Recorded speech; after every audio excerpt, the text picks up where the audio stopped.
Ce se mai întâmplă cu Parcul de Aventură? Proiectul este deja mult întârziat față de termenele inițiale.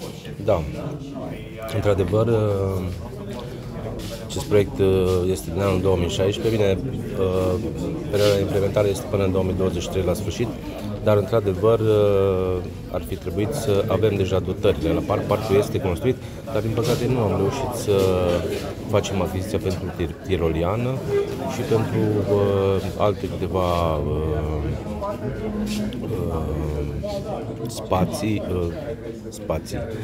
componente, da,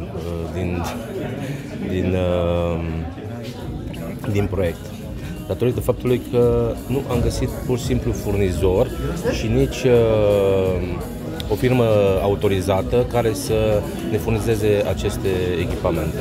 O mai faceți sau nu mai faceți? Da, cu siguranță o să facem. Un proiect și cred că e condiție de finanțare, nu? Adică ați depus toate... Da.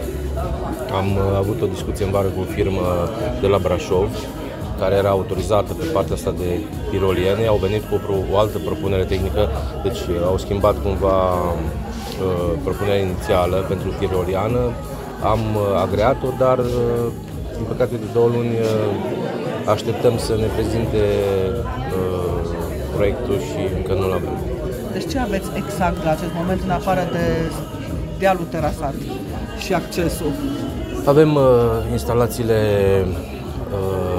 instalațiile de irigare, avem aleile construite, gazonul pus, stâlpii de iluminat și cred că partea de sus este amenajată cu arbuși și cu ce era în proiect. Deci pur și simplu ne lipsesc locurile de joacă, tiroliana și cred că mai erau niște aparate de fitness în proiect.